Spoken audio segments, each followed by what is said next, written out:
오늘부터 우리는 몇 달 동안 하나님 나라 백성의 삶이라는 주제를 가지고 말씀을 나누려고 합니다. 올해 다운교회 목표가 예수님에게까지 자라가자라는 것이라는 걸 여러분들도 잘 알고 있을 겁니다. 제가 올해 이 목표를 정한 이유는 자녀의 정상적인 성장은 모든 부모에게 기쁨이 되고 또 성도의 정상적인 성장은 하나님께 기쁨이 되겠구나라는 생각 때문에 이 주제를 정했습니다.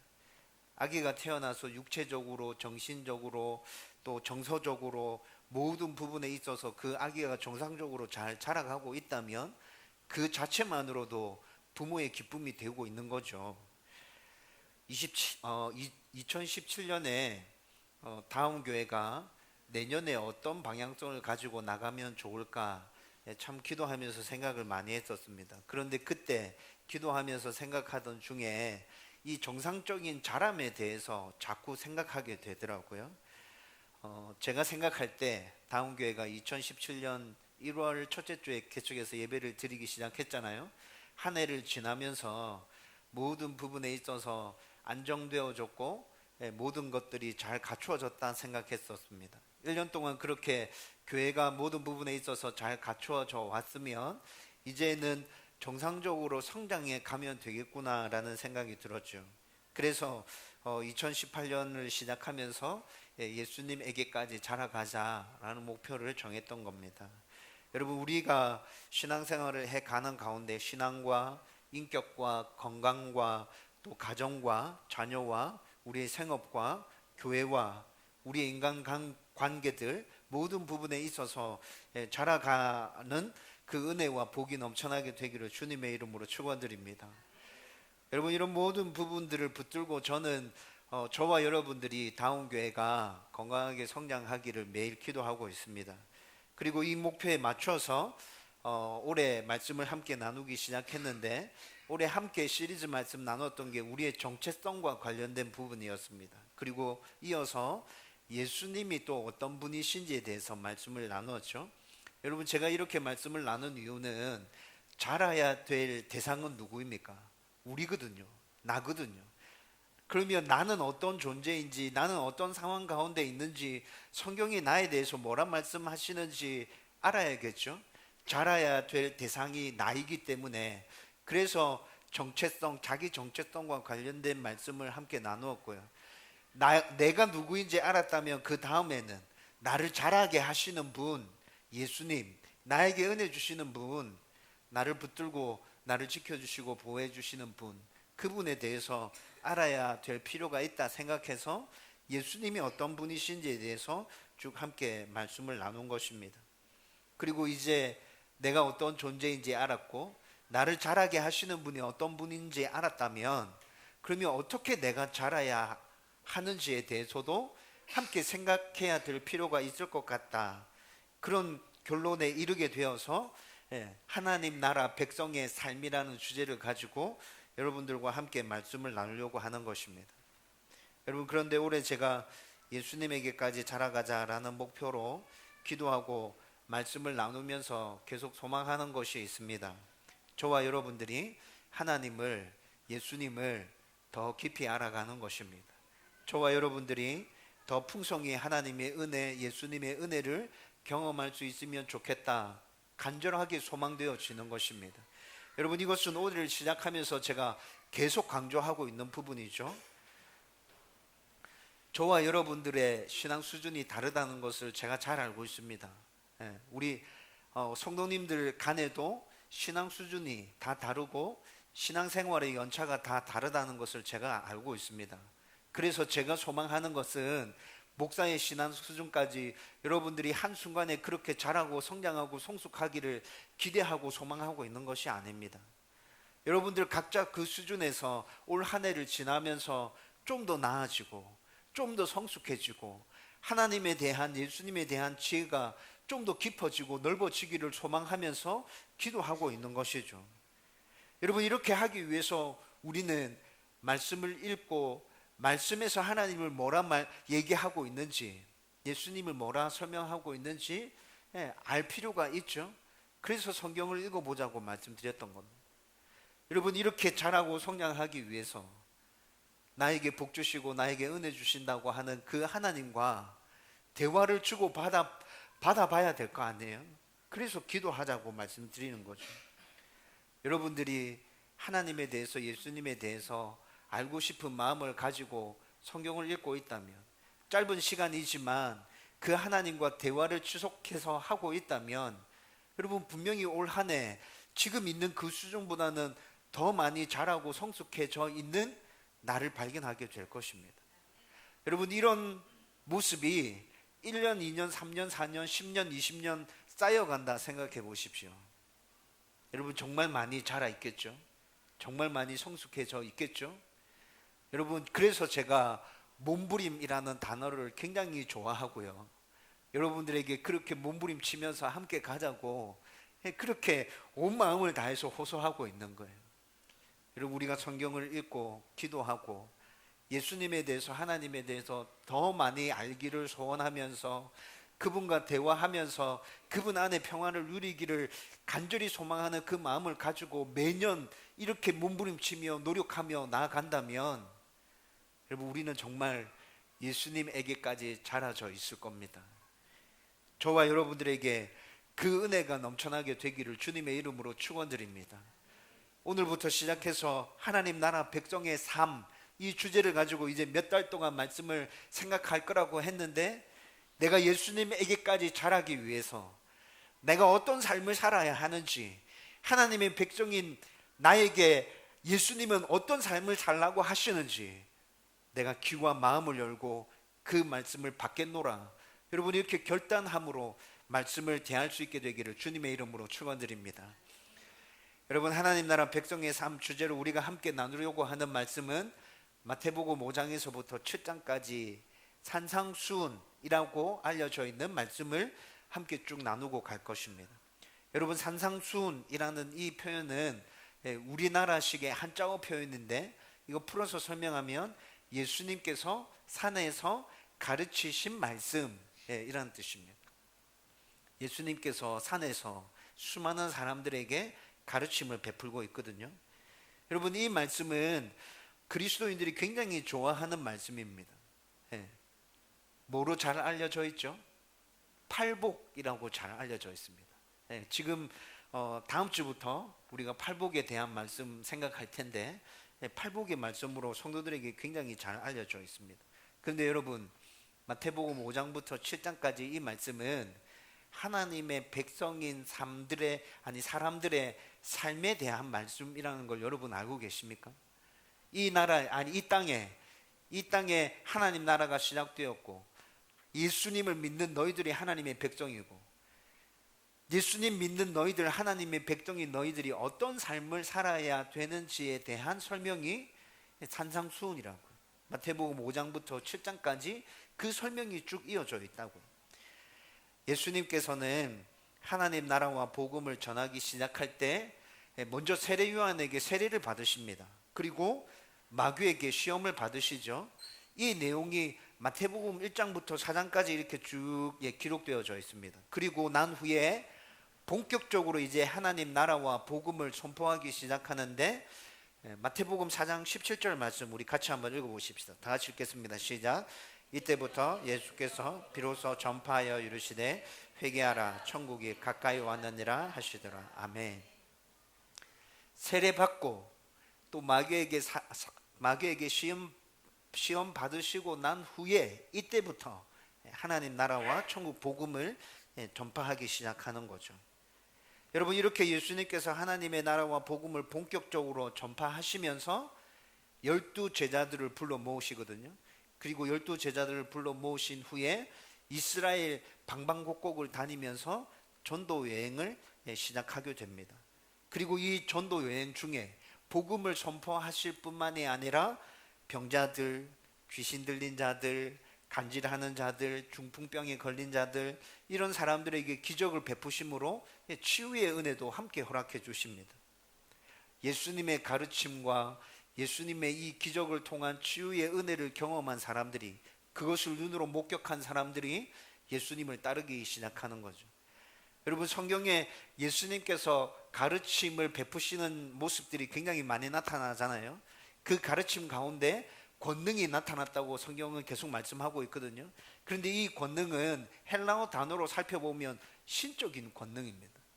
뭔가 엄청난 것들을 듣고 가르침을 받을 때 온몸에 소름이 돋아나고 뭔가 이렇게 야, 이거 진짜 장난 아니다, 이거 엄청나다, 이런 느낌 받아보신 적 있는가요?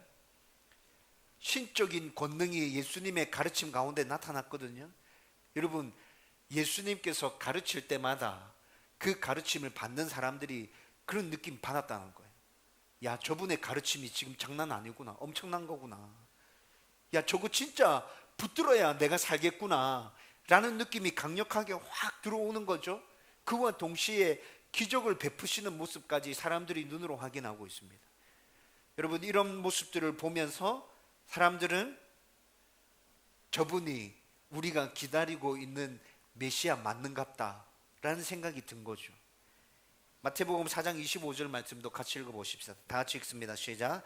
갈릴리와 데가볼레와 예루살렘과 유대와 요단강 건너편에서 수많은 무리가 따르니라. 아멘. 여러분, 이스라엘 지도를 펼쳐놓고 지금 이 말씀 가운데 나타났던 지명들을 하나하나 살펴보면 이스라엘 전역에서 사람들이 모여들고 있다는 것을 알 수 있게 됩니다. 여러분, 예수님의 가르침과 예수님의 기적은 소문에 소문을 타고 온 세상으로 다 퍼져나갔습니다. 이스라엘 전역으로 다 퍼져나갔죠. 그래서 예수님이 있는 곳이라는 소리가 들리면 사람들이 구름대같이 몰려오는 거예요. 이들 중에는 호기심에 예수님 만나보려고 오는 사람들도 있었을 겁니다. 예수님께서, 예수라는 사람이 엄청난 기적을 베푼다 하더라, 진짜인지 한번 확인해 보자, 이런 마음으로 찾아온 사람도 있었을 거예요. 그 사람 사기꾼 아이가? 진짜 맞나? 사람들이 막 난린데 내가 직접 가서 눈으로 한번 확인해 봐야겠다, 이런 마음으로 온 사람들도 있었을 거고요. 진짜 예수님의 가르침을 그대로 받고 예수님의 기적을 눈으로 확인하면서 저분이 메시아구나, 내가 저분을 믿어야겠다, 저분을 붙들어야겠다 라는 생각을 가지고 예수님 따르는 사람들도 있었겠죠. 예수님을 따르는 사람들, 그 무리 가운데는 이렇게 여러 종류의 사람들이 함께 섞여져 있었습니다. 그런데 이런 모든 자들을 향해서 예수님께서 산에서 가르침을 베푸시기 시작하는데, 그 가르침의 첫 번째가 뭐냐면 하나님의 나라가 시작되었다라는 선포였습니다. 우리는 여기서 예수님께서 선포하시는 하나님 나라에 대해서 잠깐 살펴봐야 합니다. 여러분, 하나님 나라는 신학에 있어서도 굉장히 중요한 주제이고 분량도 엄청나게 방대합니다. 여러분, 신약 성경에 예수님께서 비유로 설명해 주시는 부분들이 이렇게 쭉 나타나잖아요. 그 비유 가운데 상당히 많은 비유가 하나님 나라와 관련된 비유라는 걸 알고 계십니까? 예수님께서도 하나님 나라에 대해서 계속 가르치고 계속 말씀해 주셨어요. 때문에 하나님 나라라는 이 주제를 예수 믿는 사람들이 잘 이해하고 잘 받아들이고 있는 건 엄청나게 중요한 문제입니다. 이미 제가 여러분들과 함께 하나님 나라에 대해서 간략하게 설명을 드리고 함께 나눴던 적이 있었습니다. 그런데 앞으로도 하나님 나라라는 이 주제가 등장할 때마다 저는 똑같은 설명이라 할지라도 계속 여러분들에게 이 나라가 어떤 나라인지에 대해서 설명하고, 우리가 하나님 나라 백성임에 대해서 함께 마음과 생각과 뜻을 공유하면서 그렇게 나가기를 소망하며 계속 가르치고 함께 선포하고 나갈 겁니다. 예수님께서 말씀하시는 하나님의 나라는 하나님이신 예수님이 사람의 몸을 입고 이 땅에 오셨을 때 이미 이 세상에서 시작되어졌습니다. 왜냐하면 본래 이 세상의 주인은 하나님이셨죠. 본래 하나님께서 세상을 만드셨고 하나님이 주인이셨음에도 불구하고 마귀라는 놈이 자기가 주인인 양 행세하면서 모든 것들을 엉망진창으로 만들고 있었어요. 하나님께서 이 마귀가 판치는 주인 노릇하고 있는 이 모습을 더 이상은 못 보겠다, 여기서 내가 종지부를 찍어야겠다 생각하시고 보낸 분이 누구시라고요? 예수님이신 거죠. 예수님께서 그 사명을 받으시고 이 세상에 오신 겁니다. 그래서 예수님께서 하신 일이 뭐예요? 사단을, 마귀를 멸하시는 일을 예수님께서 하셨거든요. 그리고 마귀의 그 잘못된 거짓말하는 주인 행세, 거짓 주인 행세하는 그 모든 일들을 예수님께서 다 종지부를 찍고 멸하시고 난 다음에 그 밑에서 종로를 타고 그 밑에서 신음하고 있던 사람들에게 자유를 선포해 주십니다. 그리고 하나님이 주인이심을 선포하시고 하나님의 다스리심과 통치가 이 세상 가운데 실현될 수 있도록 가르치는 일들을 예수님께서 이 세상에 오셔서 하셨던 거죠. 이런 이유 때문에 예수님께서 이 세상에 오셨을 때 이미 하나님 나라가 시작되었다라고 말해도 틀린 말이 아닌 거예요. 그래서 예수님께서도 자기가 이 땅에 오셨음과 동시에 하나님 나라가 이 세상에서 시작되었다는 것을 선포하신 것이죠. 그런데 예수님께서 이 세상에 오실 때 하나님의 나라가 시작되었지만 완성되어진 것은 아닙니다.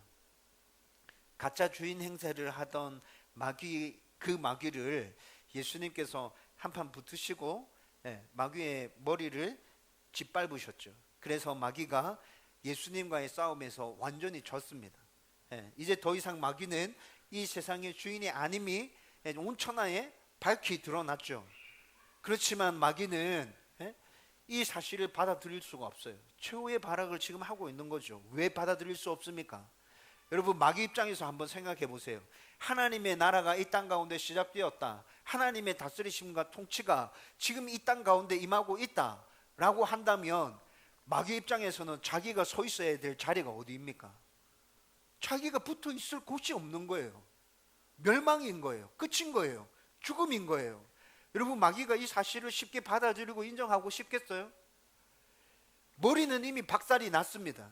예수님과의 싸움에서 이미 패배했습니다. 그럼에도 불구하고 이걸 인정하는 순간 자기의 끝이 눈에 보이기 때문에 받아들일 수 없는 거죠. 어떻게 해서든지 최후의 발악을 하면서 조금이라도 더 많은 사람들을 자기가 처하게 될 그 멸망의 지옥 가운데로 끌고 가기 위해서 지금 발악하고 버티고 있는 중이라고요.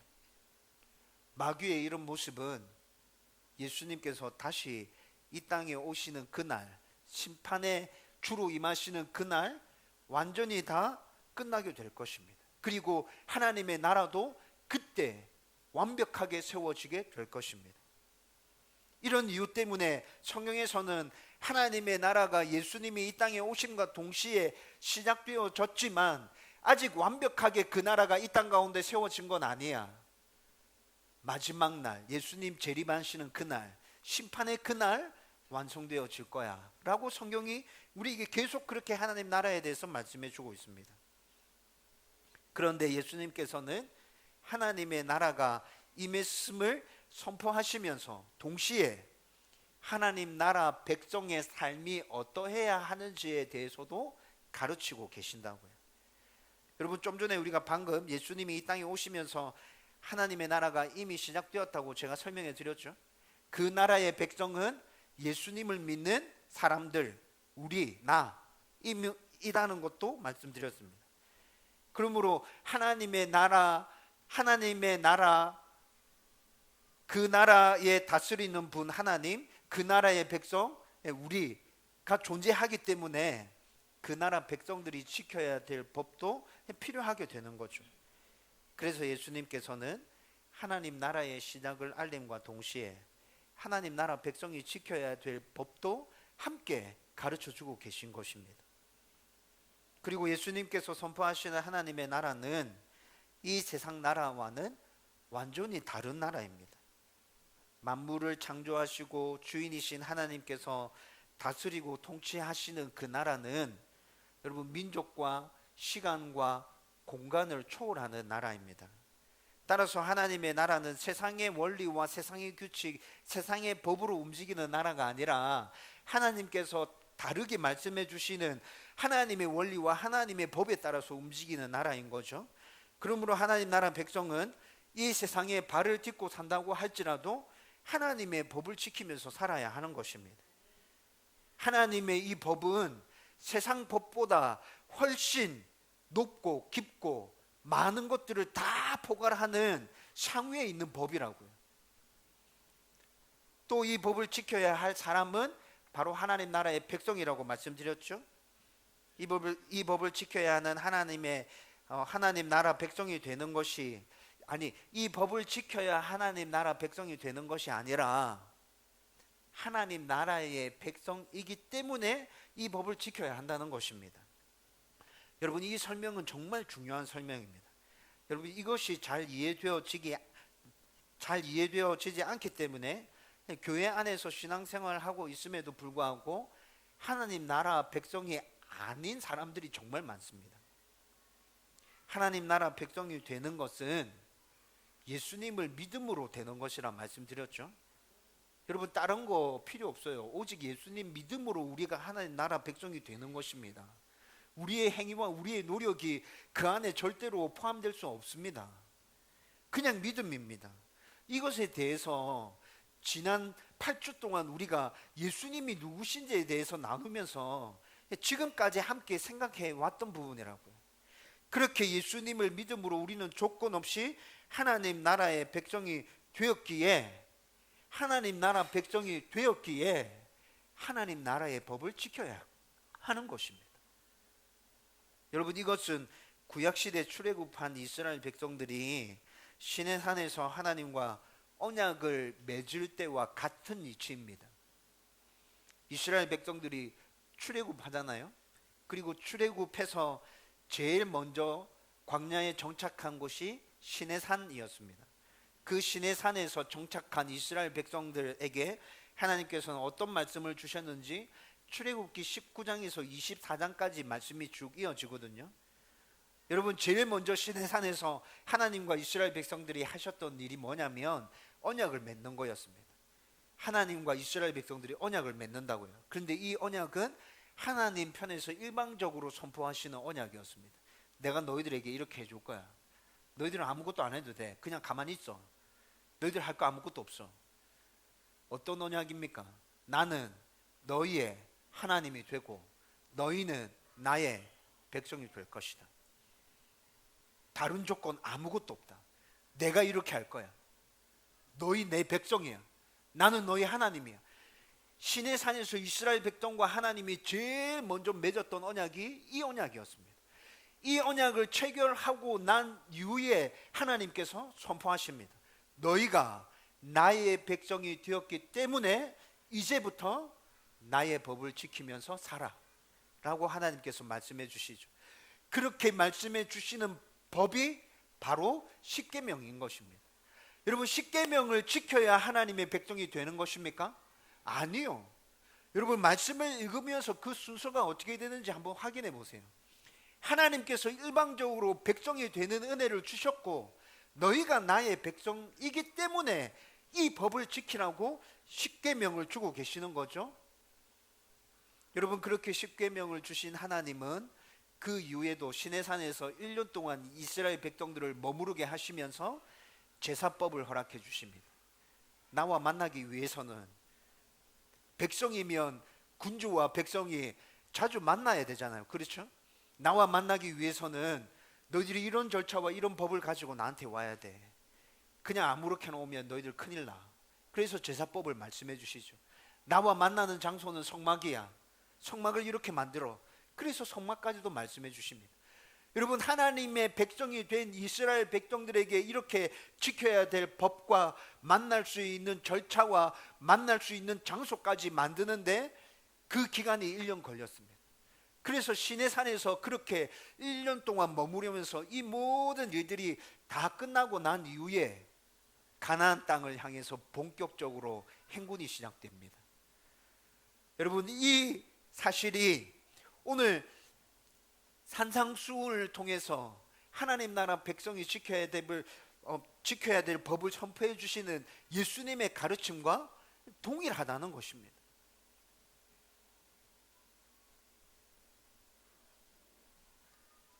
제가 다시 강조해서 말씀드리는데, 여러분, 이 땅에서 예수님을 믿고 하나님의 백성으로 살아가는 우리들은 하나님의 백성이기 때문에 그의 법을 지키는 것입니다. 이 법을 지켜야 그의 백성이 되는 것이 아니라 내가 하나님의 백성이기에 나는 하나님의 말씀에 순종한다. 여러분, 이 사실을 분명하게 잘 기억하고 가슴에 새기게 되기를 바랍니다. 여러분, 좀 더 깊은 내용들을 살펴보기 위해서 5장에서 7장까지의 내용들 간략하게 먼저 살펴보면요, 다음 주부터 하나하나 세세하게 이제 풀어가게 될 건데, 간략하게 먼저 정리하면, 먼저 하나님 나라 백성들이 누리게 되는 복에 대해서 말씀해 주십니다. 그게 팔복입니다. 하나님 나라 백성들은 이런 복을 누리게 될 거야. 하나님 나라 백성의 정체성에 대해서도 말씀해 주십니다.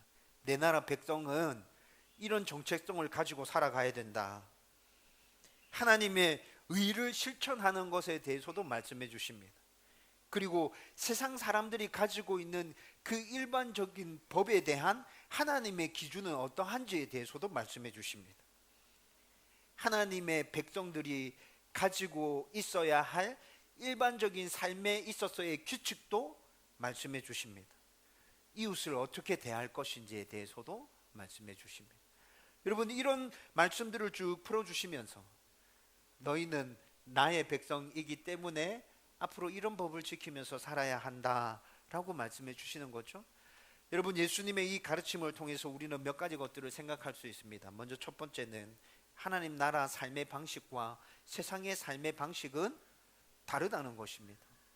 여러분, 앞서 하나님 나라에 대한 설명 쭉 해드렸는데 하나님 나라와 세상 나라는 다르다고 말씀드렸죠. 여러분, 나라 자체가 다르기에 각 나라에서 지키면서 살아야 할 방식도 다른 거죠. 여러분, 제가 2002년도에 미국에 갔었던 일이 있었습니다. 2002년도에 미국에 갔었는데, 미국에 가면 당연히 미국 법을 따라야겠죠. 제가 국제 면허증을 발급받아서 갔거든요. 미국에 가면 건널목에는, 횡단보도 앞에는 신호가 있든 없든 무조건 서야 됩니다. 일단 정지했다가 그냥 이렇게 확인하고 가야 됩니다. 사람이 없다 할지라도 그게 미국의 교통법입니다. 만약에 사람이 없다고 해서 횡단보도를 그냥 지나가게 되면 경찰이 그걸 목격하게 되면 딱지를 발부하게 되는 거죠. 여러분, 제가 미국에 잠깐 한 2주 정도 머물러 있었는데 그때는 이 법을 철저하게 지켰겠죠. 지켜야 됩니다. 저 영어 안 됩니다. 영어 안 되는데 만약에 경찰한테 잡혀가지고 딱지 받아야 되면 여러분, 이 소통을 어떻게 합니까? 굉장히 난감하잖아요. 한국에 돌아와가지고 그 딱지값 벌금 그거 내는 데도 있어서도 굉장히 문제가 많겠죠. 무조건 지켜야 된다는 생각을 가지고 그렇게 다녔습니다. 대한민국에 왔습니다. 여러분, 대한민국에서 횡단보도 건널목 앞에 신호가 있든 없든 사람이 없으면 저는 그냥 지나갑니다. 여러분, 물론 이렇게 하는 건 잘못된 것이라는 걸 제가 알고 있습니다. 만약에 경찰이 와서 저를 붙잡은다면 저는 잘못했습니다 얘기합니다. 잘못했습니다. 딱지 받겠습니다. 두말 하지 않고 그냥 딱지를 받죠. 여러분, 제가 지금 무슨 얘기를 하고 싶은 거예요? 이해하십니까? 미국에 가면 미국 법을 따라야죠. 대한민국에 살면 대한민국의 법을 따라야죠. 그렇죠? 나라마다 이렇게 법이 조금씩 달라요. 그러면 사람 방식도 다 다르게 되는 거죠. 세상 나라에 속한 사람, 불신자들은 하나님 나라 법에 대해서 생각하겠습니까? 안 생각하겠습니까? 생각 안 하죠. 하나님 믿지 않는데, 예수님 믿지 않는데, 내가 그 나라 백성이 아닌데 왜 하나님의 법에 대해서 이 사람들이 생각하겠습니까? 여러분, 이 사람들은 그런 생각 전혀 안 하고 살아갑니다. 그런데 여러분들이 예수님을 믿고 하나님 나라 백성이 되었다면 하나님 나라 법에 대해서 생각해야 되겠습니까? 안 해야 되겠습니까? 당연히 생각해야죠. 내가 예수님을 믿고 하나님의 나라 백성이라고 말하고 있는데 하나님 나라 법에 대해서 생각하지 않는다면 여러분, 내가 진짜 하나님 나라 백성이 맞는 것입니까? 여러분, 제가 하나님 나라는 인종과 민족, 시간, 공간 이런 것들을 다 초월하는 나라라고 말씀드렸습니다. 하나님의 다스리심과 통치가 임하는 곳이면 그곳이 과거가 되었던, 현재가 되었던, 미래가 되었던 그곳이 하나님의 나라다. 인종이 어떤 인종이든 하나님의 다스림과 통치가 임하는 그곳이 하나님 나라다. 예수를 구주로 고백하는 사람이 바로 하나님 나라의 백성이다, 이렇게 설명드렸죠. 여러분, 이런 하나님의 나라는 과거에도 있었고 지금도 있고 앞으로도 계속 존재할 것입니다. 그렇죠? 그런데 하나님 나라 백성이 이렇게 지속적으로 존재하고 있고 대한민국에 예수 믿는 사람들이 그렇게 많다고 말하는데, 우리가 보기에는 하나님의 나라 법에 따라서 살아가는 사람들, 여러분 쉽게 찾아볼 수 있던가요? 여러분 쉽게 찾아볼 수 있던가요? 여러분, 이거 뭔가 문제 있다는 생각이 들지 않습니까?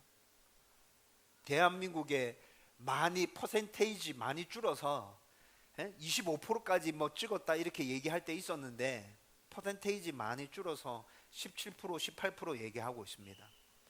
여러분, 17%, 18%가 기독교 인구랍니다. 여러분, 100명 모아놓으면 그 안에 17명, 18명이 예수 믿는 사람이라고요. 여러분, 그런데 100명 모아놓았는데 그 100명이 살아가는 모습을 유심히 살펴보면 하나님의 법을 지키며 살아가는 사람은 눈 씻고 닦고 찾아봐도 찾아볼 수가 없어요. 내가 예수님 믿습니다라고 말하지 않으면 저 사람이 진짜 예수님 믿는 사람인지 안 믿는 사람인지 도무지 분간해낼 수가 없습니다.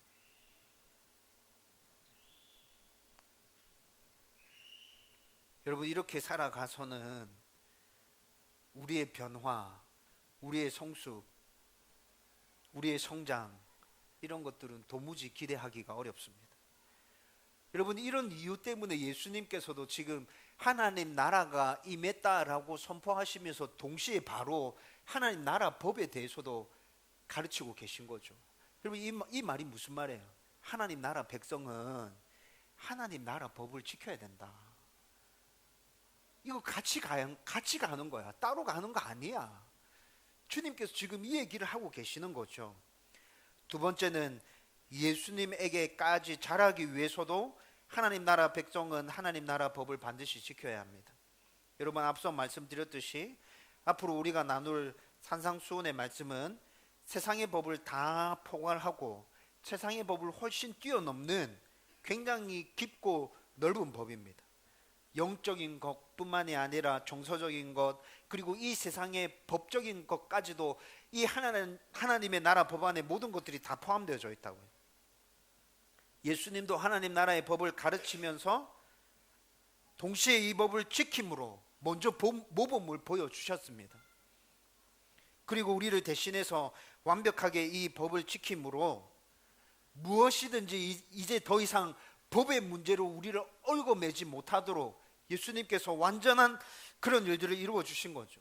여러분, 이것이 바로 로마서 8장 1절에서부터 8절까지 말씀하고 있는 율법의 요구를 다 충족시켰다. 내가 율법의 요구를 다 충족시켰다 라고 선언하시는 그 말씀인 거예요. 여러분, 우리가 아무리 노력한다고 해도 완벽하게 100% 법을 다 지킬 수 있습니까? 세상 법도 그렇게 못 지키잖아요. 그렇죠? 그런데 그거보다도 훨씬 더 차원이 높고 훨씬 더 광범위한 상위의 법인 하나님의 법을 우리가 100% 다 지키면서 살아갈 수 있겠어요? 이건 불가능한 얘기인 거죠. 하나님의 백성으로 살아가는데 하나님의 법을 다 못 지킨다면 또 누군가 우리에게 그 죄값을 묻겠죠. 그런데 예수님께서 뭐라 말씀하십니까? 내가 그 법을 온전하게 완벽하게 다 지켰다. 얘한테 더 이상 그 책임을 묻지 마라. 얘는 나를 의지하고 나를 믿고 있잖아. 내가 그 책임 다 졌잖아. 그러니까 얘한테 뭐 얘기하지 마. 예수님께서 지금 이렇게 율법의 요구를 다 이루어 주셨다는 거죠. 여러분, 아무튼 지금 제가 여러분들에게 말씀드리려고 하는 게 뭐냐면, 예수님께서 이 법을 완전하게 지킴으로 우리에게 모범을 보여주셨기에 우리가 하나님 나라 백성으로서 그 법을 지키면서 살아갈 때 우리도 예수님처럼 변화되어져 가고 예수님에게까지 자라갈 수 있다라는 걸 말씀드리고 싶은 거예요. 여러분, 우리가 하나님 나라 백성으로서 그 법을 지키면 예수님에게까지 자라갈 수 있습니다. 예수님 닮을 수 있습니다. 우리 모습 가운데서 예수님의 모습이 나타나게 될 것입니다. 사람들이 그 모습을 보면서 예수쟁이라고 얘기할 겁니다. 너 예수쟁이 맞구나. 너 진짜 예수쟁이 맞구나. 여러분, 이거 영광스러운 말입니다. 세 번째로 하나님 나라의 법은 하나님 나라 백성들에게 복을 주시기 위해서 주어진 법입니다. 여러분, 산상수훈의 시작이 팔복으로 시작한다고 말씀드렸죠. 심령이 가난한 자는 복이 있나니, 마태복음 5장 3절 말씀이 이렇게 시작하고 있습니다. 여러분, 8가지 복에 대해서 법을 선포해 주시는데, 하나님 나라 백성이 지켜야 될 법을 말씀해 주시는데, 그 법의 처음 시작이 8가지 복에 대한 말씀이라고요. 하나님 나라 백성이 누리게 될 8가지 복이 무엇인지 예수님께서 그것부터 말씀해 주시면서 하나님 나라 법에 대해서 설명해 주시는 거죠. 여러분, 그런데 이 복을 하나하나 뜯어서 잘 살펴보면 하나님 나라 백성이 누리게 될 이 복은 세상 사람들이 바라고 소망하는 복과는 차원이 다른 것입니다. 여러분, 세상 사람들의 복은 상황과 환경에 따라서 다 달라질 수 있습니다. 바뀐다고요. 복의 개념이 바뀐다고요. 그런데 하나님 나라의 백성이 누리게 될 8가지 복은 상황이나 환경에 따라서 바뀌는 복이 아니라 근원적인 복 자체를 말씀하고 있습니다. 근원적인 복 자체. 하나님의 나라 백성으로 너희들이 살아가게 될 때 하나님께서 너희들에게 이런 복 주실 거야. 여러분, 그런데 이것은 좀 이상하다는 생각이 들지 않으세요? 어떤 나라가 있어요. 그 나라의 백성이면 그 나라의 법을 지키면서 살아야겠죠. 여러분, 대한민국의 백성인 제가 대한민국의 법을 지키는 건 당연한 거 아닙니까? 제가 대한민국의 법을 잘 지켰다고 저한테 상 줍니까? 여러분들이 대한민국 백성으로 살아가면서 대한민국의 법을 잘 지켰는데 대통령이 상 주던가요? 여러분, 그건 상 줄 일이 아니죠. 여러분, 이 법을 지키면서 살아야 대한민국 자체가 유지되게 되는 겁니다. 대한민국 백성으로 살면서 대한민국 법을 지키지 않으면, 여러분, 모든 국민이 그렇게 살아가면 대한민국이라는 나라 자체가 존립할 수가 없습니다. 그런데 하나님 나라 백성이 하나님 나라 법을 잘 지켰는데 복을 주신대요. 여러분, 좀 이거 이상하잖아요. 왜 하나님께서 하나님 나라 백성으로서 법을 잘 지키며 복 주신다고 말씀할까요? 여러분, 하나님 나라의 법을 지킨다는 것은 다른 말로 표현하면 어떻게 될까요? 하나님께 순종한다. 하나님께 순종한다. 여러분, 하나님 말씀에 순종할 때 복 주신다는 말씀은 구약시대 때부터 계속 반복되어져 온 말씀입니다. 그렇죠? 지난주 목요일날 제가 큐티 하면서 받았던 은혜를 여러분들 오늘 칼럼에 주보에다가 나누었습니다. 제가 목요일날 큐티 했던 내용이 순종과 관련된 내용이었습니다. 여러분, 제가 순종과 관련해서 목요일날 생각하면서 이런 결론에 도달했습니다. 하나님께 순종하는 것은 하나님이 하나님이심을 인정하는 것이다. 하나님께 순종하는 것은 하나님이 지금도 이 세상 만물을 다스리고 통치하고 있다는 것을 인정하는 것이다. 하나님께 순종하는 것은 하나님이 나의 좋은 아버지가 되신다는 것을 고백하는 것이다. 순종은 신앙 고백이다. 여러분, 목요일날 제가 큐티하면서 저의 결론이었습니다. 여러분, 하나님께서 내 나라 백성인 너희들은 나의 법을 지켜라 고 말씀하시면서 법을 주셨습니다. 그런데 그 법을 지키는 사람들을 하나님께서는 어떻게 보신다고요? 순종하는 자로 보신다고요. 야, 이 녀석이 정말 순종 잘하구나. 순종하려고 이렇게 발부둥치고 이렇게 몸부림치면서 노력하고 있구나. 내가 이놈한테 복 줘야겠구나. 하나님께서 그렇게 봐주신다는 거죠. 하나님의 법을 대할 때 성도들이 일반적으로 가지는 생각은, 야, 이거 지키기 너무 어렵다. 세상에서 사는 방법이랑 완전히 다르네. 이렇게 살아가면 세상에서 내가 얻을 게 있을까? 유익이 있을까? 사람들이 나한테 이상한 놈이라고 그렇게 욕하지는 않을까? 여러분, 이런 생각합니다. 하나님의 법인 이 말씀을 지키면서 살아가면 내가 진짜 하나님의 복 받는 거 맞나? 여러분, 이런 생각하면서 그냥 사람들 살아가는 대로 대충대충 살아가자라고 생각하는 사람들이 정말 많습니다. 성도들 중에. 근데 여러분, 그렇게 생각하고 그렇게 살아가는 사람들은 하나님에 대해서 정말 잘 모르는 사람들이라 저는 그렇게 생각됩니다. 예수님에 대해서 잘 모르구나. 하나님이 주신다고 하는 복이 뭔지 잘 모르구나. 여러분, 오늘 예수님께서 산상수훈을 제자들에게 풀어 말씀하시면서 하나님의 법을 지키는 자는 이런 복을 누리게 될 것이다 라고 그것부터 먼저 선포해 주십니다. 여러분, 이 사실을 알고 있는 자라면 여러분, 하나님의 법을 지키기 위해서 몸부림치면서 계속 포기하지 않고 노력해 가야 될 것 같지 않습니까? 하나님의 법을 지키는 거 너무 힘들어. 내가 할 수 있을까? 라는 생각을 가지고 더 이상 망설일 필요가 있겠습니까? 여러분, 이제 말씀을 정리하려고 합니다. 예수님이 하나님 나라가 임했음을 선포하시면서 그와 동시에 하나님 나라 법도 함께 가르치고 계십니다. 예수님께서 이렇게 하는 이유는 하나님 나라 백성은 하나님 나라 법을 지켜야 된다는 것을 강조해서 그 메시지를 우리에게 전달해 주고 있는 것입니다. 여러분, 하나님 나라 백성이 하나님 나라 법을 지키는 거 정말 정상적인 거잖아요. 당연한 것이잖아요. 여러분, 이 정상적이고 이렇게 당연한 일을 그동안 저와 여러분이 어떻게 해왔는지 우리 자신에게 스스로 질문 던져봐야 될 필요가 있을 것입니다. 내가 정말 하나님의 법을 지키기 위해서 몸부림치면서 노력했는지, 내가 정말 하나님 백성이 맞는지. 여러분, 우리가 하나님의 법을 지키기 위해서 몸부림치고 있다면 그것 자체가 내가 하나님 나라의 백성이라는 증거가 될 것입니다.